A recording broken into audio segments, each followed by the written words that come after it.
പ്രാപിപ്പാൻ കഴിയുകയുള്ളൂ, നിത്യത നമുക്ക് പ്രാപിക്കുവാൻ കഴിയുകയുള്ളൂ.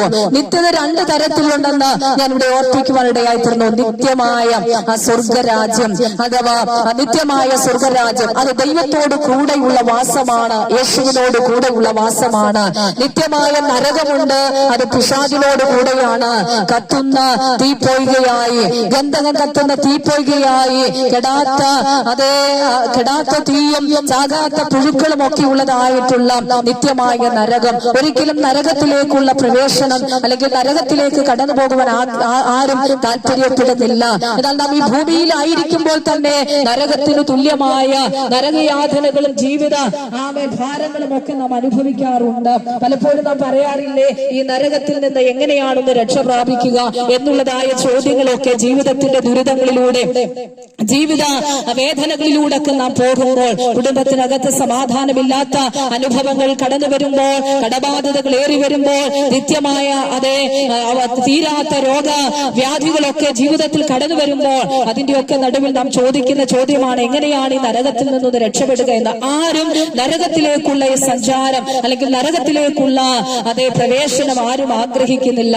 എല്ലാവരും സ്വർഗരാജ്യത്തിലേക്കുള്ള പ്രവേശനമാണ് അല്ലെങ്കിൽ സ്വർഗത്തിലേക്കുള്ള യാത്രയാണ് പലരും കാംക്ഷയോടെ ആയിരിക്കുന്നത്. എന്നാൽ സ്വർഗരാജ്യത്തേക്കുള്ള അല്ലെങ്കിൽ ആ രക്ഷയ്ക്കുള്ള മാർഗം എന്താണ്? കർത്താവിന്റെ വചനം പറയുന്നു, യോഹന്നാന്റെ സുവിശേഷം 14-ാം അധ്യായത്തിന്റെ 6-ാമത്തെ വാക്യത്തിൽ, ഞാൻ തന്നെ വഴിയും സത്യവും ജീവനുമാകുന്നു, ഞാൻ മുഖാന്തരമല്ലാതെ ആരും പിതാവിന്റെ അടുക്കൽ പോകുന്നില്ല.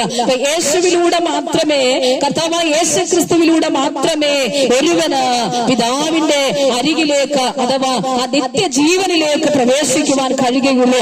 അതുകൊണ്ടാണ് യോഹന്നാൻ സുവിശേഷം 3-ാം അധ്യായത്തിന്റെ 16-ാം വാക്യത്തിൽ ഇങ്ങനെ പറയുന്നത്, തന്റെ ഏകജാതനായ പുത്രനിൽ വിശ്വസിക്കുന്ന ഏവനും നശിച്ചു പോകാതെ നിത്യജീവൻ പ്രാപിക്കേണ്ടതിന് ദൈവം അവനെ നൽകുവാൻ തക്കവണ്ണം ലോകത്തെ സ്നേഹിച്ചു. അപ്പൊ ദൈവം നമ്മെ സ്നേഹിച്ചതിന്റെ പിന്നിലെ ഏറ്റവും വലിയ പരമപ്രധാനമായ ലക്ഷ്യം എന്നത് പറഞ്ഞാൽ ദൈവത്തോടുകൂടെ സംസർഗം ചെയ്യുവാൻ, ദൈവത്തോടുകൂടെ വസിക്കുവാൻ. നിത്യത എന്ന സ്വർഗരാജ്യത്തെ കുറിച്ച് പറയുമ്പോൾ നിത്യമായ ദൈവത്തോടുകൂടെ നിത്യമായ ജീവിത അനുഭവങ്ങളെ അല്ലെങ്കിൽ ദൈവത്തോടുകൂടെ വസിക്കുക എന്നുള്ളതാണ് അതിന്റെ യഥാർത്ഥ ലക്ഷ്യം എന്ന് പറയുന്നത്.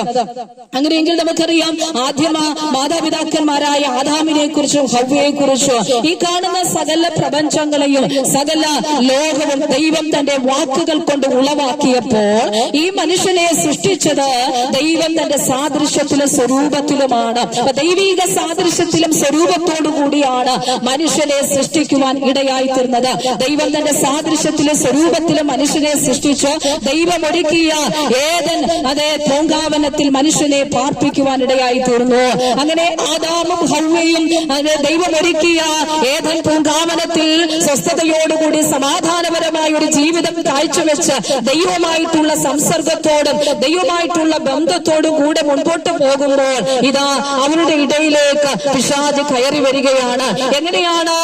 ദൈവം പറഞ്ഞിരിക്കുന്നതായ ആ ലംഘനങ്ങളെ അല്ലെങ്കിൽ ദൈവം പറഞ്ഞിരിക്കുന്നതായ വ്യവസ്ഥകളെ തെറ്റിക്കത്തക്ക നിലകളിൽ അവരുടെ ഇടയിലേക്ക് പിശാച് കയറി വരികയാണ്. സമാധാന പരിപൂർണമായിരിക്കുന്ന സ്വസ്ഥതയേറിയിരിക്കുന്ന ജീവിതത്തിലേക്ക് ദൈവമായിട്ടുള്ള സംസർഗത്തിലും ദൈവിക സംഭാഷണങ്ങളിലും ഒക്കെയായിരിക്കുന്ന ആദാമ്യ കുടുംബവും ദൈവമായിട്ടുള്ള ആ കൂട്ടായ്മ ബന്ധത്തെ വിച്ഛേദിക്കുന്നതിന് വേണ്ടി ഇതാ പിശാച് അവരുടെ ഇടയിൽ കയറി വരുന്ന ഒരു അനുഭവം അവിടെ നാം വളരെ ശ്രദ്ധിച്ചു പഠിക്കുമ്പോൾ ദൈവം പറഞ്ഞു, ഈ കാണുന്ന സകല വൃക്ഷഫലങ്ങളും നിങ്ങൾക്ക് ഭക്ഷിക്കാം, എന്നാൽ ഈ തോട്ടത്തിന്റെ നടുവിൽ നിൽക്കുന്ന വൃക്ഷത്തിന്റെ ഫലം നിങ്ങൾ ഭക്ഷിക്കരുത്, അത് കഴിക്കുന്ന നാളിൽ നിങ്ങൾ മരിക്കുമെന്ന് പറഞ്ഞു.